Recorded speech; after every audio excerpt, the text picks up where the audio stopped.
Assalamualaikum warahmatullahi wabarakatuh. Bismillahirrahmanirrahim. Alhamdulillahirabbil alamin. Alhamdulillahilladzi aqara qulubil ma'rifatuhu fatma'at bi dzikrih wa ja'alana kalimatal ladzina kafaru sufla wa kalimatullahi al-'ulya. Wa ja'alna Allah wa iyyakum wa ja'alna Allah wa iyyakum minal dzakirina lahu katsiran. Asyhadu an la ilaha illallah al-awwal wal akhir wal zahir wal batin. Wa asyhadu anna Muhammadan abduhu wa rasuluh alladzi la yantiqu anil hawa in huwa illa wahyun yuha. Shalli wa usallim ala hadza sayyidina Muhammadin sallallahu alaihi wasallam. Inna al-faqri wa hayat ar-ruhi wa syarha qalbi wa nazati fi dunya wal akhirah wa ala alihi wa sahbihi amma ba'd. Ila hadrati sultan awliya fi hadha zaman sayyidul mursyidin Muhammad Abdul Ghaus Saifullah Maslul Al-Fatihah. Bismillahirrahmanirrahim.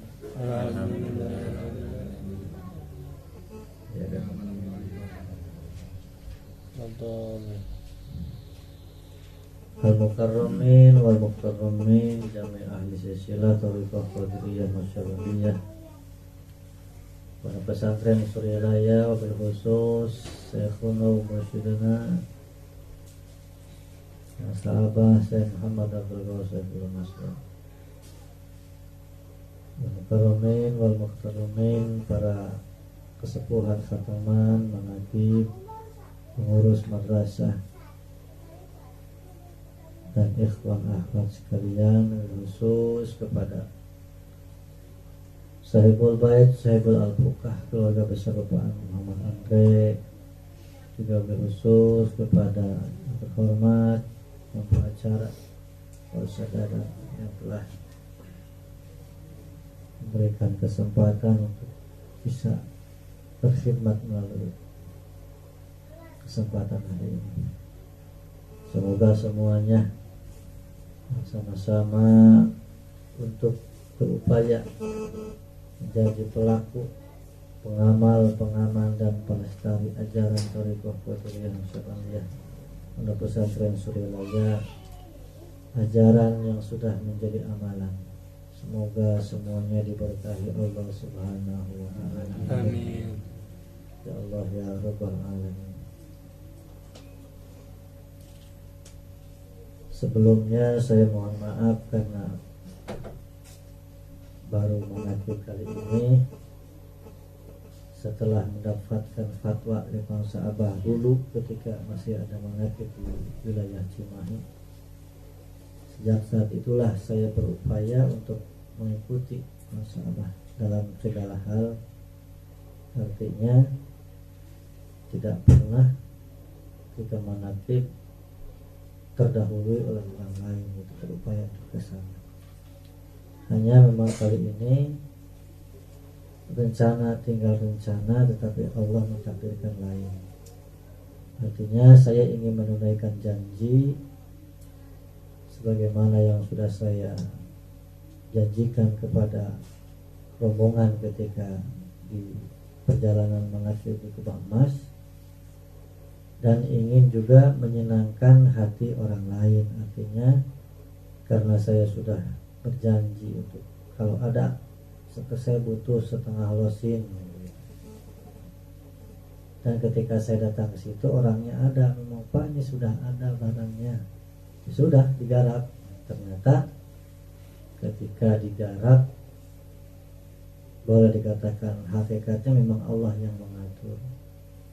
Ternyata mesinnya banyak kendala, yang seharusnya 1 jam juga beres, ini nyampe 4 jam baru beres. Artinya ya bagaimana lagi, maka saya nitip, saya berupaya untuk tetap hadir, kan sudah janji akan hadir pada kali ini.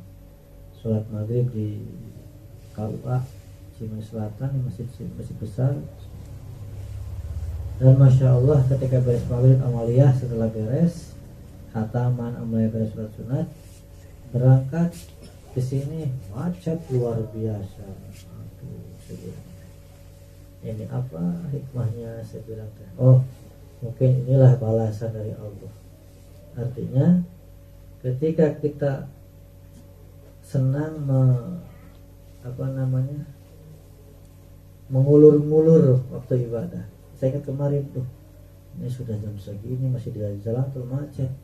Saya bilang mau gimana lagi, masa mau sholat di tengah jalan? Itu hanya mengulur-ngulur waktu. Jawabannya kontan hari ini. Jadi tidak sengaja, tidak disengaja untuk mengulur-ngulur waktu. Tidak sengaja untuk meninggalkan khataman karena situasi memang situasional saya pilih. Ternyata jawabannya hari ini. Itu bagi saya, tetapi nggak tahu bagi ibu-ibu bapak-bapak ketika meninggalkan khataman, ketika ibadah pun di nggak tahu Allah menegur langsung atau tidak, saya tidak tahu. Ini sedang berbicara saya, ya. Jadi ketika saya seperti itu ternyata Allah sayang. Berilah jawabannya sekarang yang disungguh. Ya Allah. Saya langsung iktiraf, pengakuan.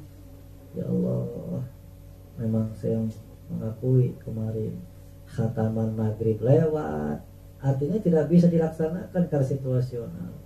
Khataman setelah asar lewat karena situasional, tidak bisa dilaksanakan. Maka dari sinilah saya bercermin betapa sayangnya Allah. Ketika Allah sudah sayang, tegurannya langsung. Jadi saya menghimbau dan mengajak untuk kita bersama-sama berupaya menjalankan semaksimal mungkin apa yang sudah menjadi petunjuk guru agama. Karena balasannya memang bagi orang-orang tertentu di kontanan. Dan jujur, kalau secara hawa nafsu memang saya katakan, aduh, ini di tujuh potong topi, saya bilang. Sementara saya juga perlu ada keperluan lain, tetapi orangnya sudah matang pas, sudah ada. Inilah perang sabil antara menunaikan janji dengan keinginan pribadi. Kan hukumnya wajib menunaikan janji. Ketika kita sudah berjanji, maka begini, ketika kita sudah bernazar nih, nanti saya kalau sudah punya uang yang ini, ternyata ketika sudah punya uang tidak dilaksanakan, itu kan berarti ingkar janji, nazarnya dilanggar, maka kifarat puasa 3 hari, tidak boleh putus. Gitu. Itu kalau kita berjanji.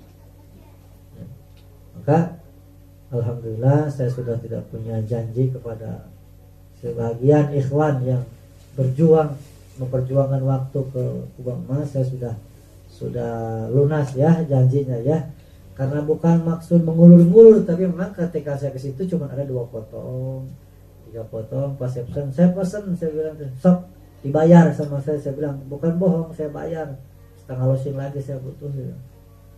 Ketika sudah ada, alangkah mungkin sakitnya hati orang itu ketika saya, aduh punten nanti lagi aja, pasti kan, wah ini sudah gimana.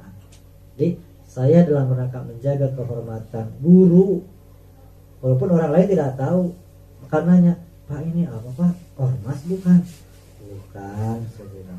Soalnya karena ada Brigade 38 identik dengan ormas, pasukan di ormas, ini bukan. Apa tuh? Ya ada aja. Dan sekarang saya jelaskan kepada orang yang tidak ngerti, percuma. Yang penting ada saja. Jadi kalau memberikan penjelasan kepada orang yang tidak sampai otaknya, pemikirannya, ya percuma. Banyak panjang lebar juga jelasnya tidak akan ngerti. Lebih baik ya kita ambil supaya singkat saja, ada 50 kurang. Ya, baik. Itulah tadi sepintas tentang kenapa saya telat. Tidak ada maksud untuk telat, karena memang rencana manusia dan Allah mentakdirkan lain. Mudah-mudahan tetap kita hal ini kita bisa berupaya untuk menjaga ibadah terutama sholat untuk bisa awal waktu dan khatamannya untuk bisa tetap berjalan sebagaimana mestinya. Amin. Semoga Allah permudah dengan basuh barokah karomah masyaallah. Nah, Ibu Bapak jamaah rahimakumullah sekalian, tadi menyambung apa yang disampaikan oleh pembawa acara Bapak Ustaz Dadan. Terima kasih sudah mewakili sebagian khobar yang disampaikan. Jadi memang kenapa saya dari awal hampir mungkin berjalan setengah tahun sekarang sudah ya. Setengah tahun ke belakang, 6 bulan ke belakang saya sudah punya planning di otak ini karena belajar dari masa lalu. Artinya ketika kita akan dakwah sulit kalau tidak ada bantuan untuk dana. Oleh sebab itu saya merencanakan, saya terapkan juga di tempat-tempat yang saya bina dengan tetap. Saya katakan dibina dengan tetap. Walaupun ada tempat-tempat yang belum dibina secara tetap, tetapi saya sudah menyarankan kepada wilayah Bandung Selatan untuk sama seperti terapkan di sini di Hegarmana. Artinya setiap koordinator wilayah atau pembantu ini mempunyai baitul mal kecil sebenarnya. Ya. Panitia kecil untuk sebagai penyokong dalam kita berdakwah di jalan Allah. Karena dakwah tidak pakai biaya tidak akan jadi. Sehingga alhamdulillah kemarin sudah terkumpul yang rencananya uang yang 38.000 ini untuk membeli kupon dalam rangka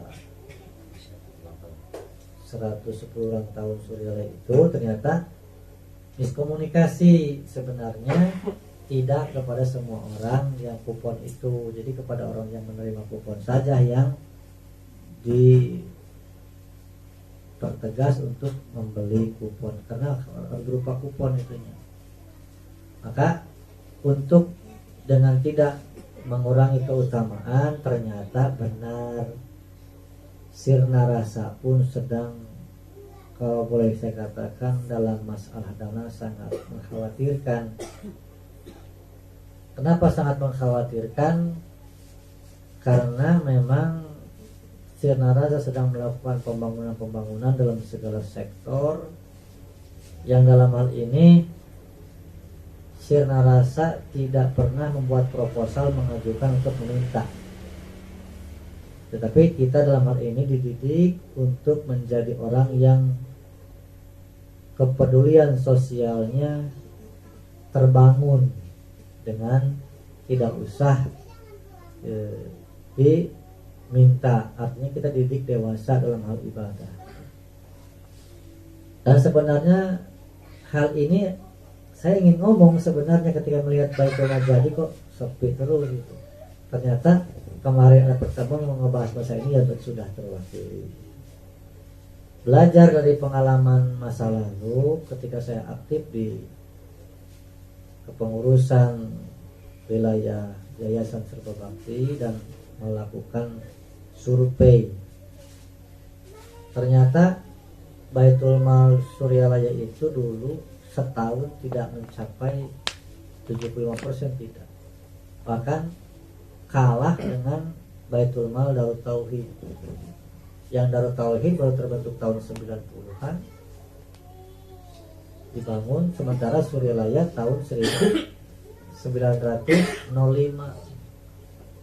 Sehingga rentan waktu yang sangat jauh ini, bahkan Suryalaya dikatakan orang-orang yang dalam hal ini berbasis tasawuf, yang dalam hal tasawuf adalah mengolah rasa.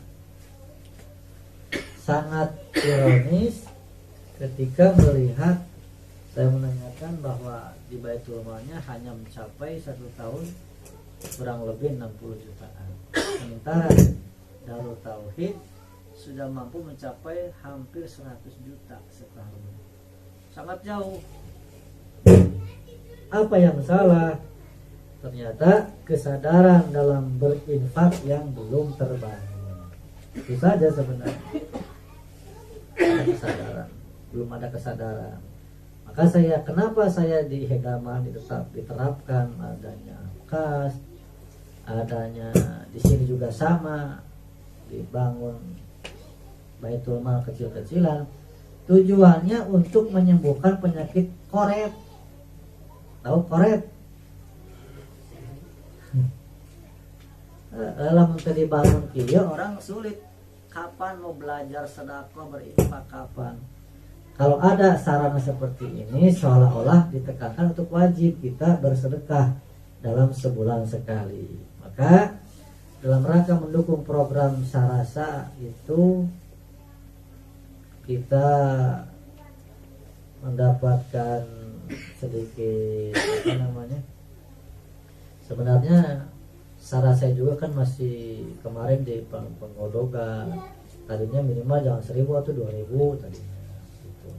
Cuman dengan berbagai pertimbangan, karena masyarakat yang strata ekonominya berbeda-beda, mungkin bagi kita 2.000 tidak ada apa-apanya atau 1.000 tidak ada apa-apanya, tapi orang-orang yang berada di pelosok yang notabene penghasilannya mungkin sangat jauh di bawah normal, yang mereka Masya Allah kalau sangat-sangat bermanfaat Pak.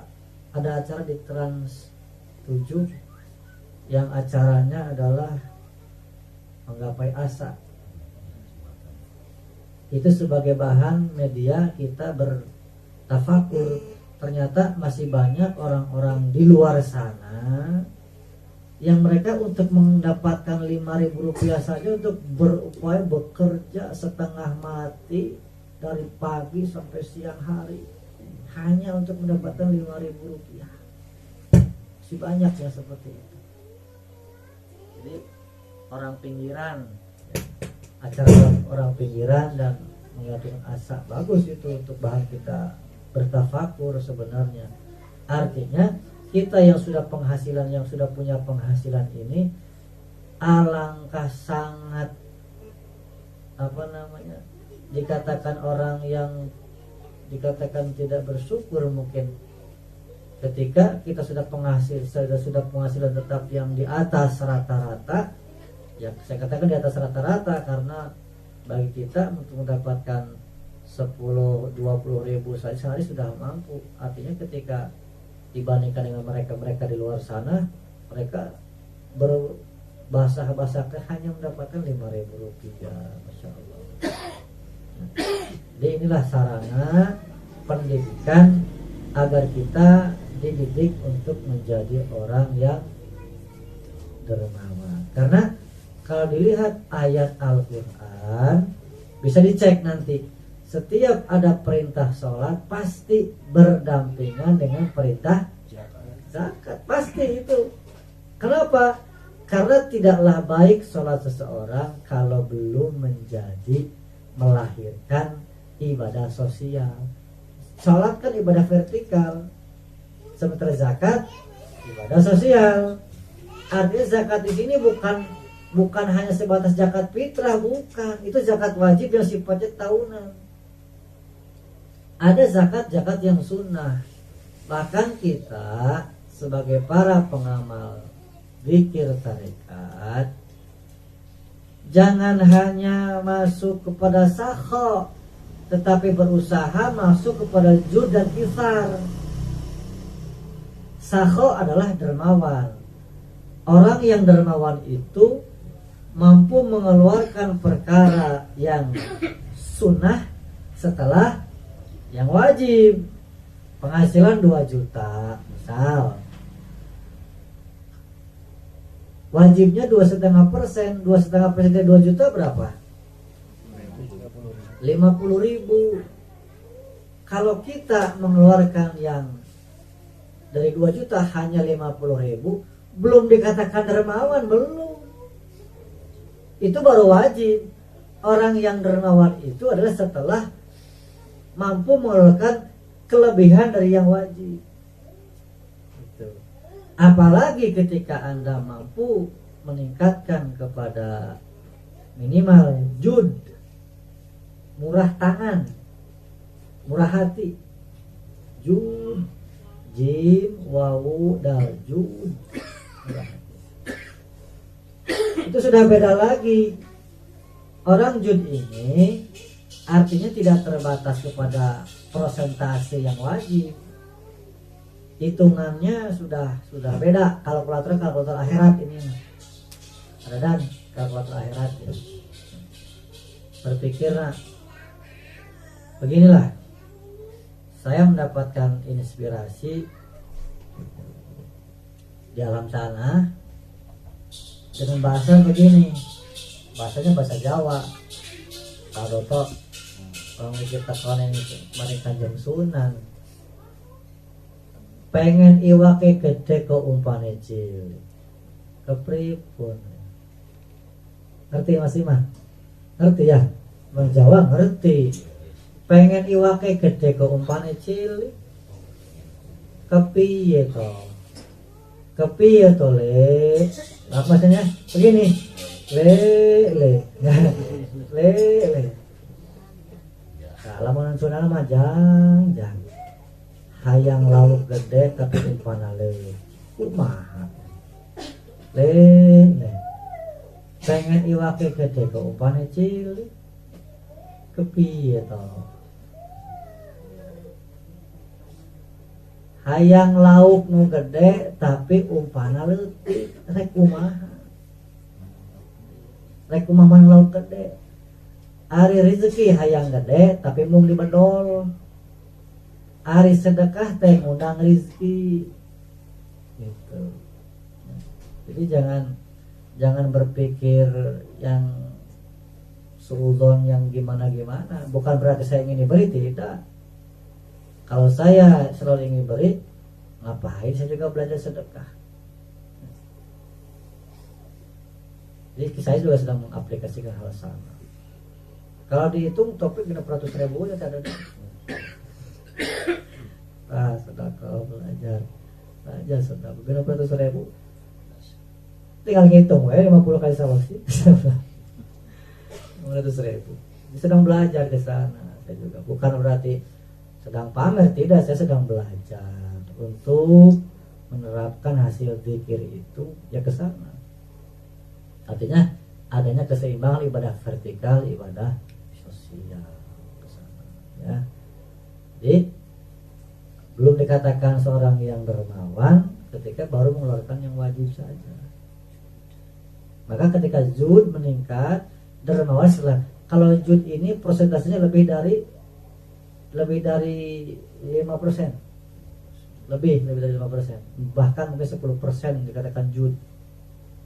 Punya penghasilan 1.100.000 tah buat sedekah, itu namanya jud. Ada lagi yang meningkat lebih tinggi, isar. Alif sa ro. Alif isa alif ro, isar.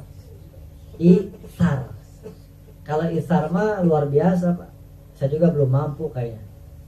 Kalau isar di sini kita sedang butuh, ada orang lain butuh, mendahulukan orang lain. Itu isar namanya. Saya sedang butuh nih. Datang orang si A atau si sahawai si Fulan lah.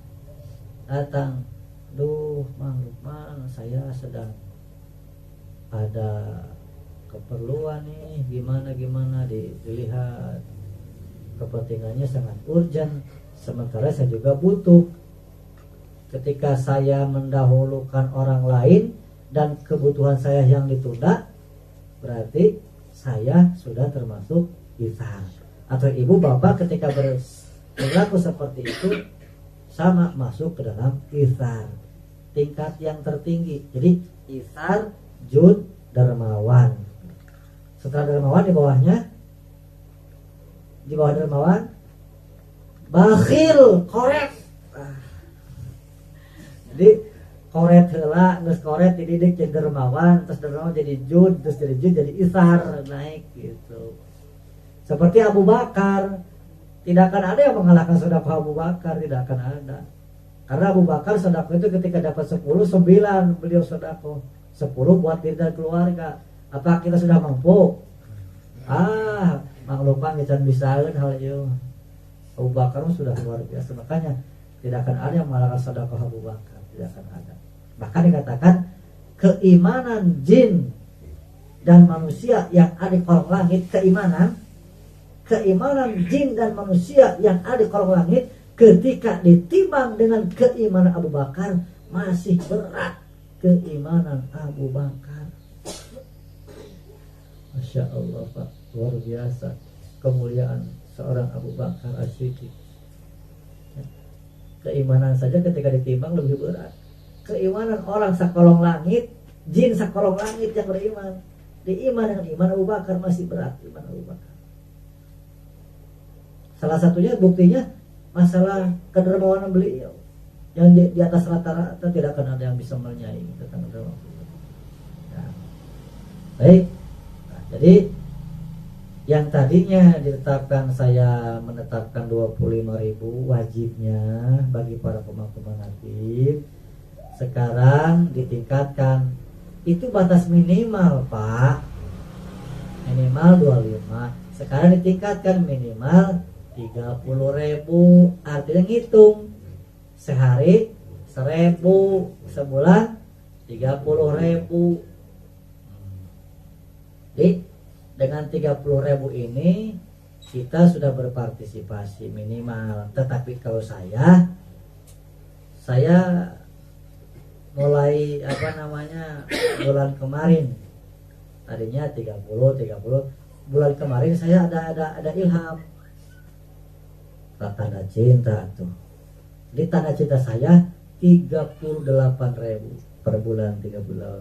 Per bulan main 38.000 dan 38. Awalnya 30 itu memang saya ngitung. Saya sehari sedekah 1.000. Jadi sebulan 30.000. Jadi bapak-bapak 25, saya 30 gitu. Kan sekarang bapak-bapak ditetapkan 30.000. Saya mah tetapnya 38. 38 rek nurutan heug tuh kajen teh teh yang diturutan saya uwing we sorangan 38 tanda cinta ka guru 38 itu ya. Insyaallah ketika kita memperhatikan, guru akan memperhatikan kita. Hari Ibu Bapak jamaah rahimakumullah, sebenarnya kalau kita membaca riwayat hidup kita masing-masing, kita ini mengalami hidup dalam 3 kurun waktu, 3 dimensi waktu. Yang pertama dimensi masa lalu, ya. Kedua masa sekarang, dan yang ketiga masa akan datang kalau panjang umur. Masa lalu dikatakan pengalaman pada akhirnya dan kenangan. Masa sekarang kerja nyata. Masa akan datang harapan masa datang. Harapan, cita-cita itu masa depan. Maka yang terbaik adalah belajar dari pengalaman masa lalu agar kita mampu berbuat di masa sekarang menjadi lebih baik lagi,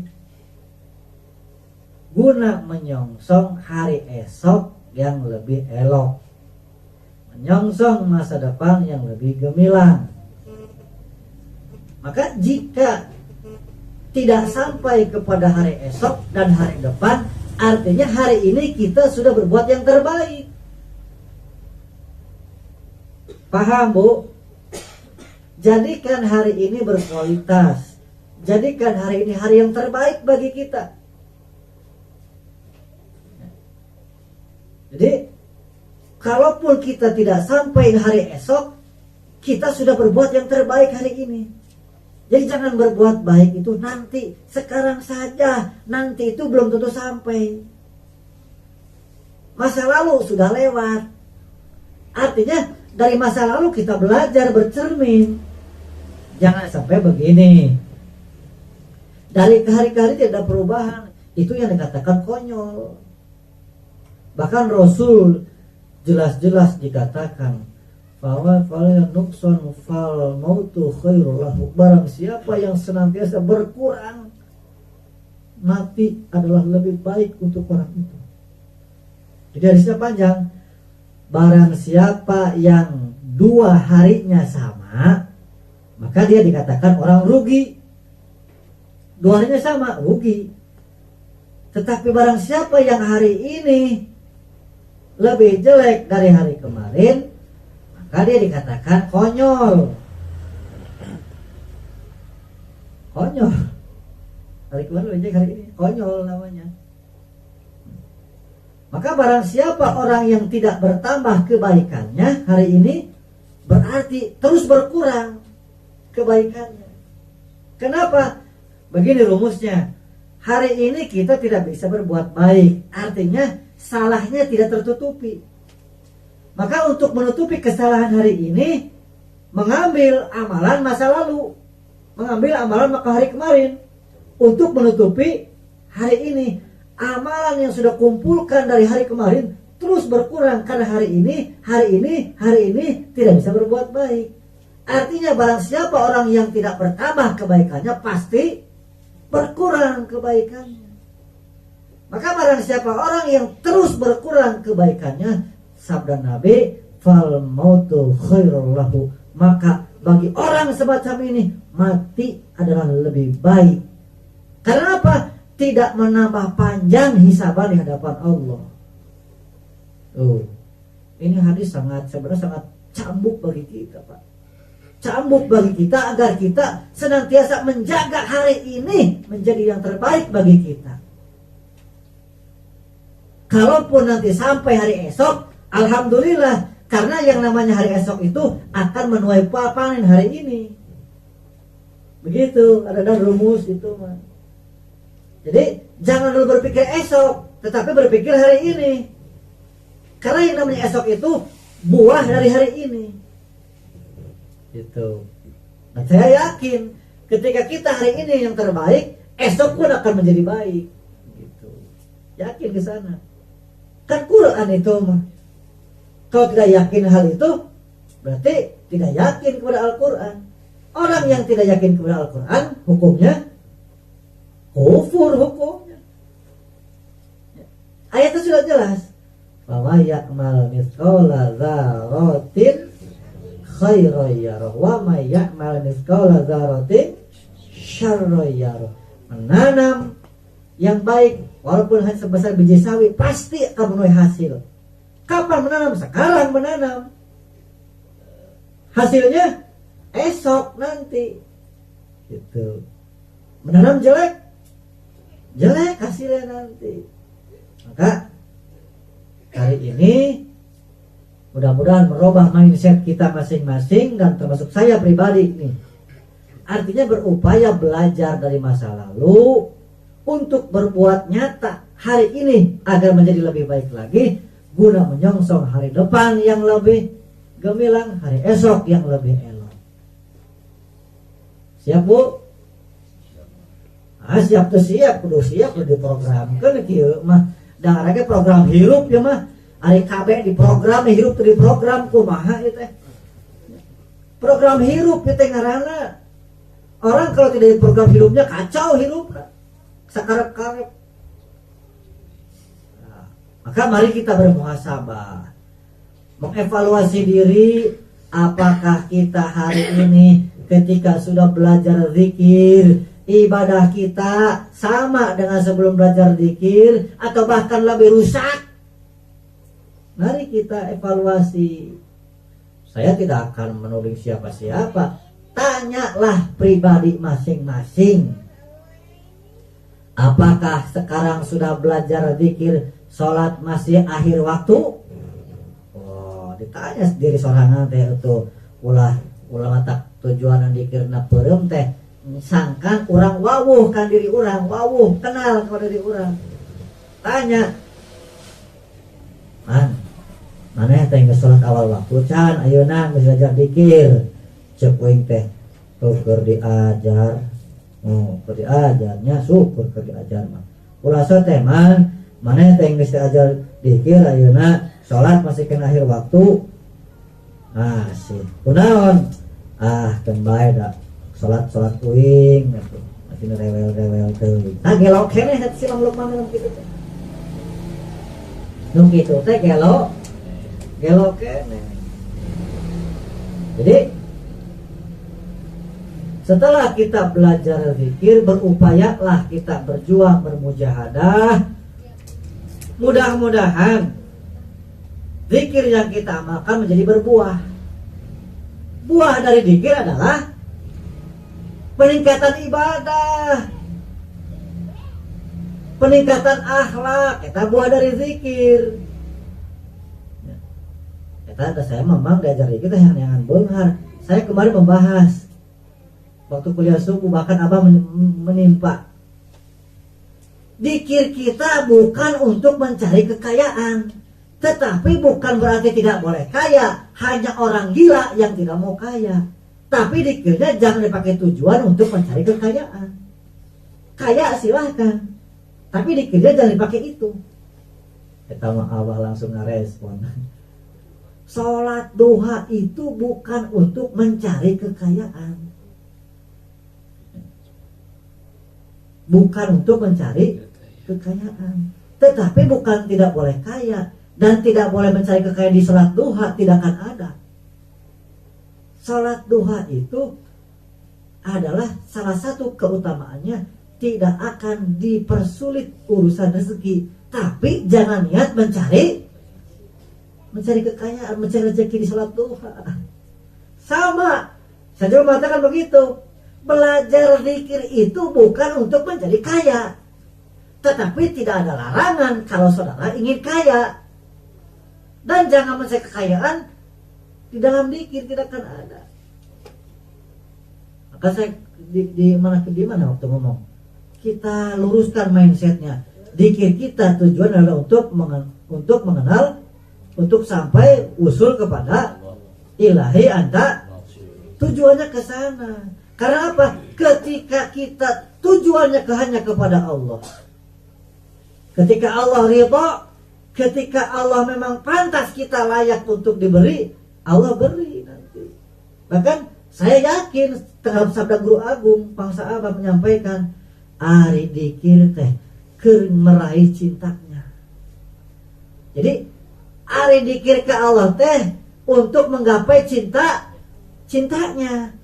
Lamunnya geus cinta ka urang, sabda Pangsa Abah, kalaunya sudah cinta kepada kita, kamu mau apa diberi. Jadi ayeuna mah urang robah wae mindsetna, ulah hayang itu hayang ieu, hayang tepi ka Allah, hayang nepi ka cinta ku Allah, kitu we ayeuna mah.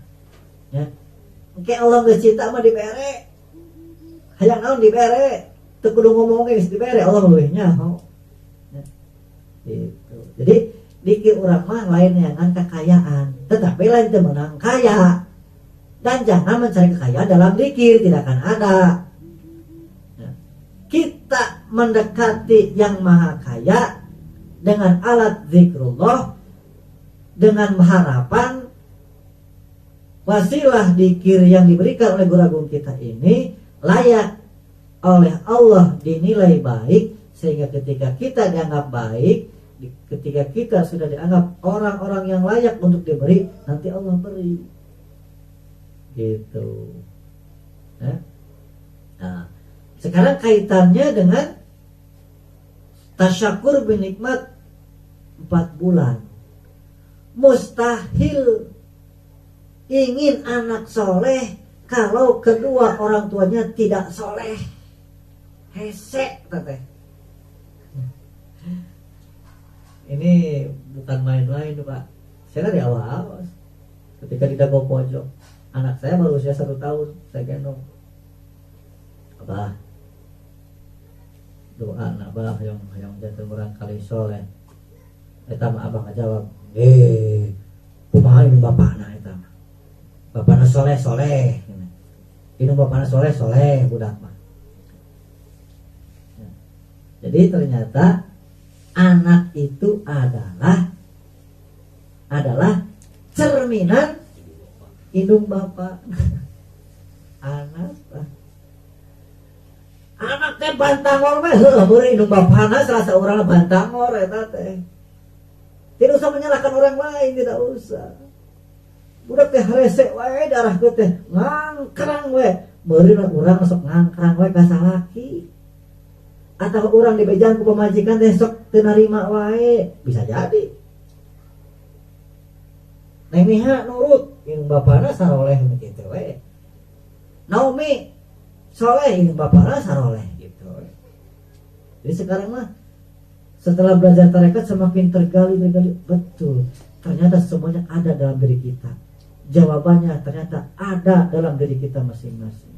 Hayang soleh, urangna we sing soleh, indung bapana. Dalam munan berkata soleh mah panjang Pak, Bu. Berkata soleh itu panjang, runtutannya panjang. Satu, berbicara soleh itu masalah mencari nafkahnya dulu. Kedua, setelah mencari nafkah, kemudian pola asuh ya. Pola asuh pengaruh pola asuh. Ketiganya mujahadah ibu bapakna. Cik atuh ningali budak bantangor we teh sugan nu bapana usaha teu usaha kuruna mah. Naon cik atuh sugan di puasaan budak teh aing hayang puasa si eta budak aing hayang soleh tak kuruna kitu. Aing barek dikir 1000 keur naon hek menta ka Gusti si eta sing soleh anak urang nomor 2 misalnya gitu. Nah. Ya, jadi rumus lah teh aya di diri. Maka ada satu temuan saya. Ada satu temuan saya yang mudah-mudahan bisa dipakai. Sangat membantu dalam proses pendidikan anak menjadi soleh. Yaitu kita berupaya mencintai orang-orang yang soleh. Walaupun kita belum soleh, tetapi punya rasa cinta kepada orang-orang yang soleh, pasti terbantu. Maka berkata cinta bukan hanya di mulut, cinta, buktikan ku pangorbanan cinta. Shadow seperti itu. Saya boga pemajikan yang soleh. Dulu seperti itu. Kan rumah saya teh sewa rek soleh teh. Dan ketika saya ngaji dulu mendapat teman itu berupaya cinta kajal zaman soleh maka bakal kabawa soleh. Ternyata benar diberi pemajikan nu soleh. Aduh alhamdulillah Gusti nuhun soleh pemajikan mah. Tarasugan loba nungtut. Ya. Tara saya pemajikan alhamdulillah soleh pemajikan. Ke rumah karena kiroahna bisa ngajar kiro teh bisa sebenarnya mangku saya dicarek namun tujuan anak keur neangan piduiteun montong kisalah niat. Kaduana ari teh dipenta mah ulah menta mah bere diajar sok ngajar kiroah itu di ari teu menta mah ngasrok mah ulah jangan. Karena apa? Ngajar orang yang sudah tua mah beda Pak.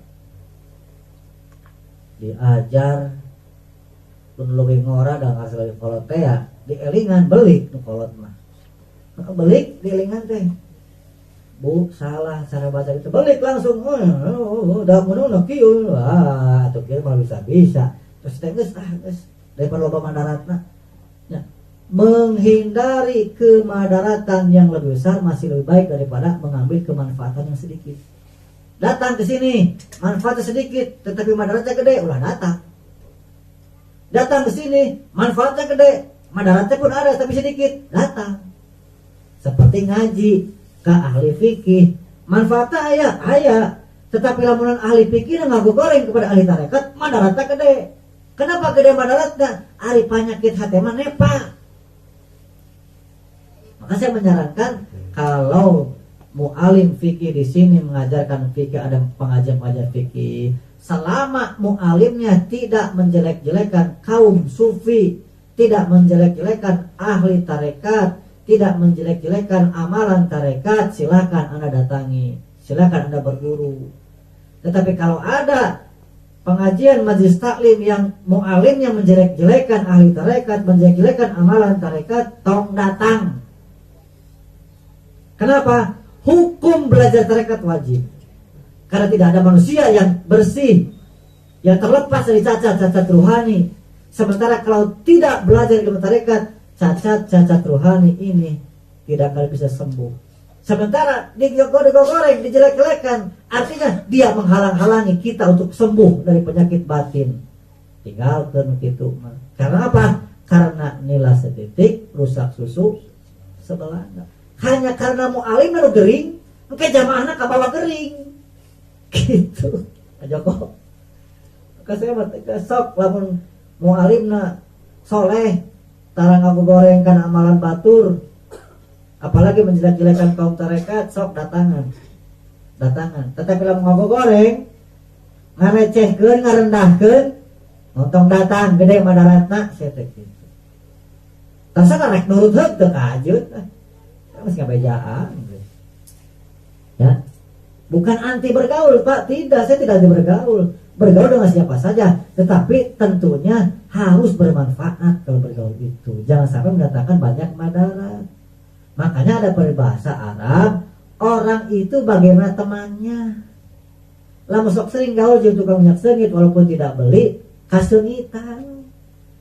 Gaul jeung tukang pandai besi, walaupun tidak beli, tidak pesen golok, tidak pesen cangkul, karena gaul tiap hari dengan tukang pandai besi, minimal hasep-hasep membau, minimal bara yang nempel nu metel, bara ruhak metel pasti kena.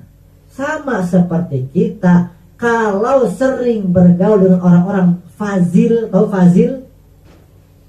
Fazil? Orang-orang yang senang maksiat, fazil teh. Orang-orang yang tahu aturan, walaupun kita tidak berbuat, suatu saat nanti kabawa pasti. Karena apa? Ibarat kata bergaul dengan orang fazil itu kita berjalan di pinggir sungai yang licin.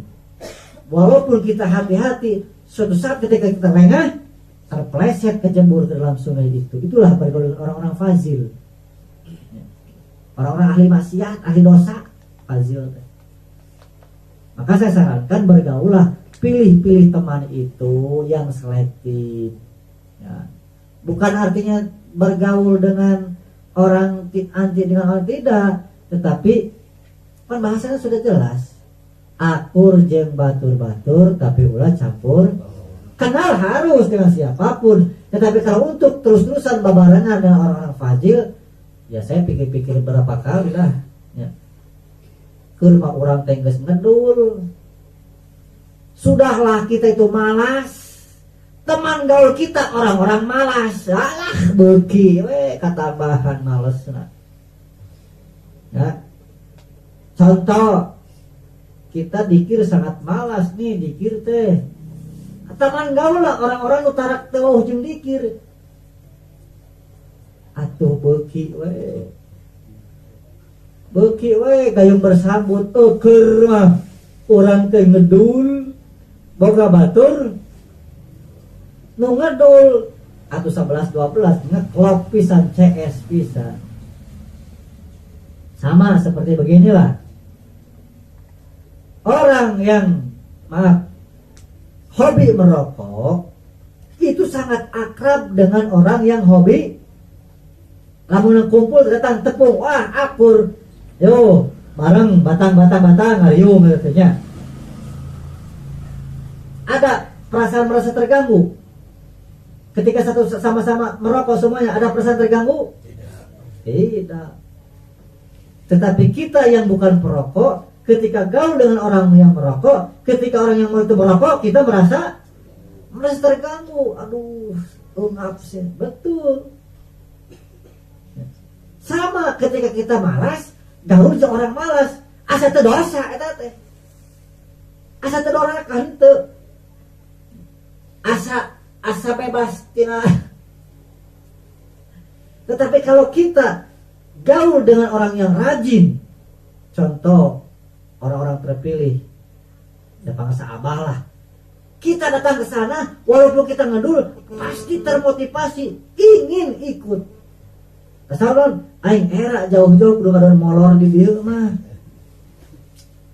Jauh-jauh datang kasih rasa ngadon molor kerek. Aduh, geus we ngadon molor mah ulah tadi itu di imah we. Betul. Itu termotivasi. Artinya betul. Ada pepatah mengatakan orang itu bagaimana temannya, betul. Kalau temannya yang rajin, mujahadah tipikalnya, pasti akan terbawa. Teman-teman tipe orang cacingan, nah gitu, orang cacingan tipe santai. Gimana orang cacingan ya?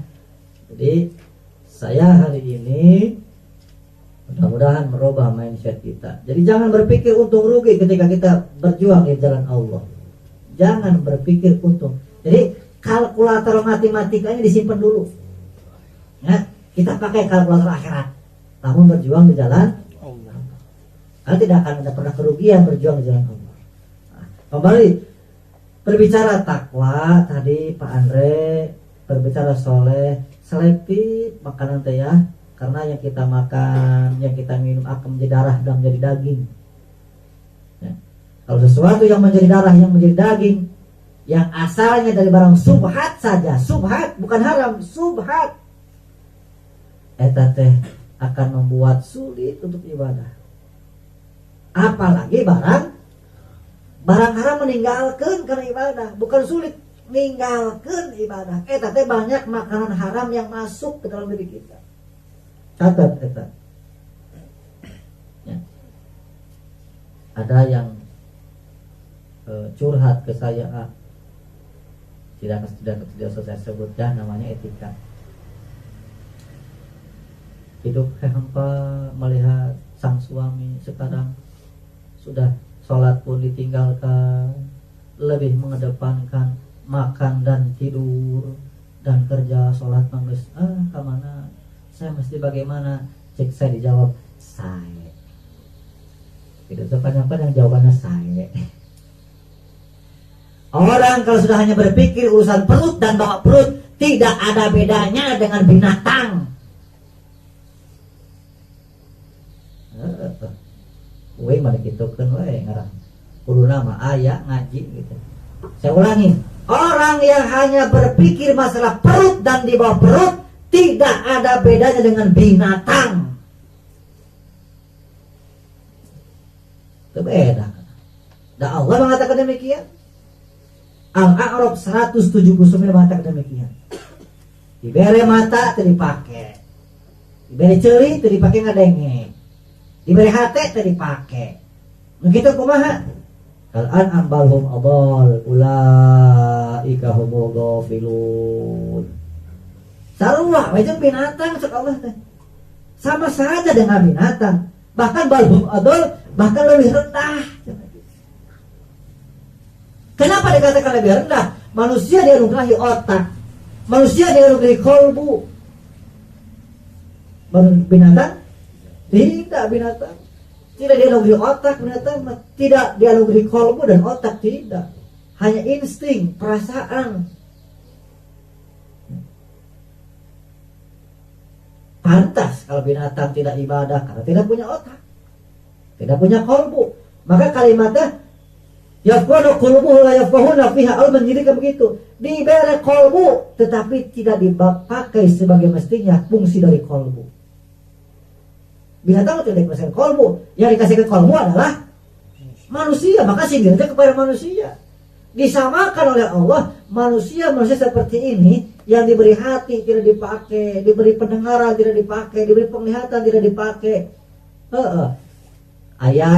Ayat-ayat Allah perintah jeung larangan teu dipake. ngadenge ti ajengan ti mana we ngadenge peringatan tanda teka ayat-ayat Allah perintah jeung larangan nyaho naon kitu uing-uing ibadah mah masing-masing we kita bisa gitu.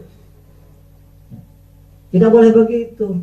Anda kalau punya pikiran begitu ibadah masing-masing berarti Anda sudah bukan golongan manusia yang normal. Kalau orang yang normal dalam surat Al-Asr bagaimana? Wa tawassaw bil haq wa tawassaw bis. Orang tidak akan rugi itu mah. Karena semua manusia akan rugi.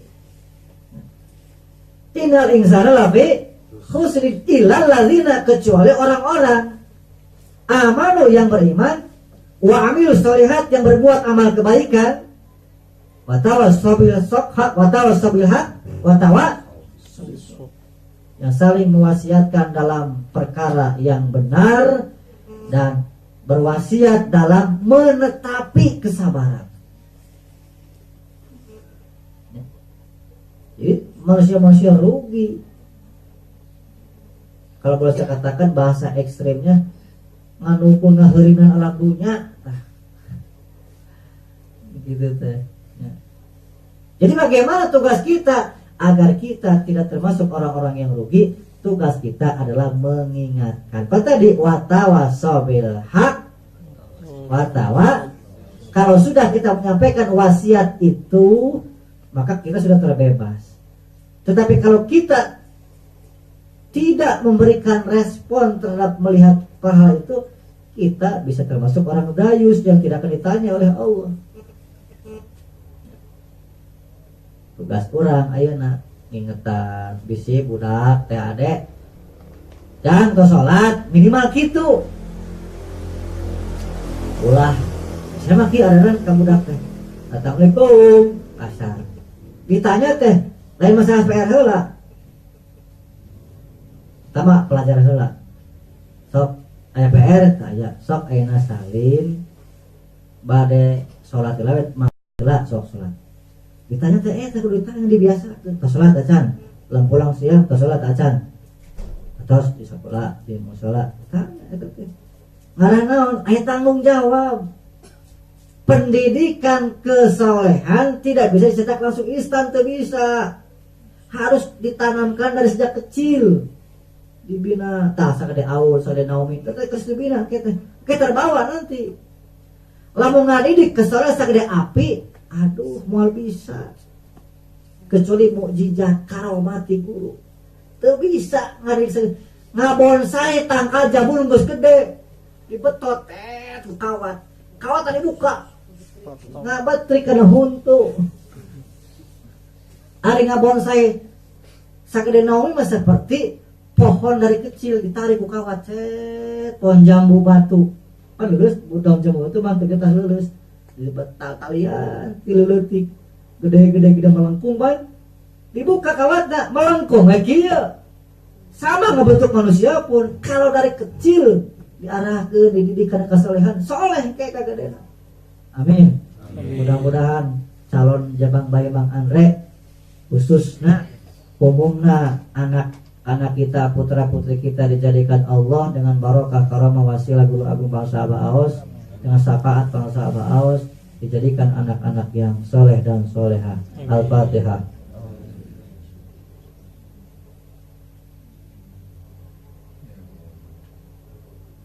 Satu lagi sebelum ditutup perlu diketahui, deposito yang sebenar-benarnya adalah anak yang soleh. Jadi mamah Juju, mamah Adadang tos gadung deposito nusa bener-benerna. Deposito mamah matah ieu. Deposito mamah ieu teh. Ceng-celengan akhirat mamah ieu teh. Nya, ari nu lain-lain mah cantang tuh. Ieu nu bakal nulungan mah. Ieu nu bakal. Kenapa saya pernah mengatakan? Dawi geus nanyakeun, Pak. Geus nanyakeun. Ieu ceng-celengan mamah. Nya, maka bersyukur mamah kadu adarana bersyukur hiji jadi bersyukur ceng-celengan ya. Jadi, maka orang-orang ayeuna generasi di bawah mamah nyetak hayu orang cetak anak-anak orang supaya jadi ahli zikir sabab ahli zikir merupakan deposito yang sebenar-benarnya untuk keluarganya. Ya. Sebab apa? Ahli zikir mah tekul dititah geus hidang ngadoakeun. Geus hidang ngadoakeun ahli zikir mah. Ya. Jadi mudah-mudahan anak turunan orang sadaya dijadikan Allah ahli zikir, ahli la ilaha illallah, ahli rombongan rohani khusus ngikuti jejak langkah para wali-wali mursyid urang sadayana nu ngagaduh cita-cita baik urusan dunia urusan akhirat kalawan syafaat dengan syafaat dan karomah bangsa Abah Aos. Semoga segala hajat-hajat kita yang tersurat dan tersirat, yang dilisankan dan terbersih di dalam hati kita, semoga adalah kabul ijabah Allah Subhanahu wa taala. Amin ya Allah ya rabbal alamin. Al-Fatihah.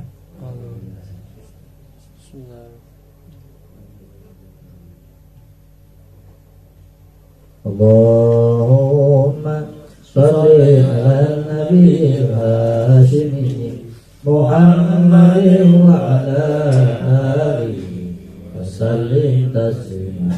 Allahumma shalli ala nabiyil hashimi Muhammadin wa ala alihi wa sallim taslima.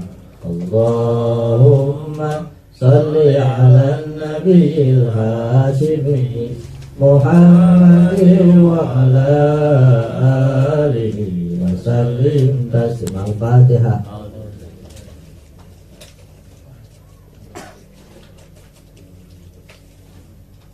Assalamualaikum warahmatullahi wabarakatuh. Waalaikumsalam.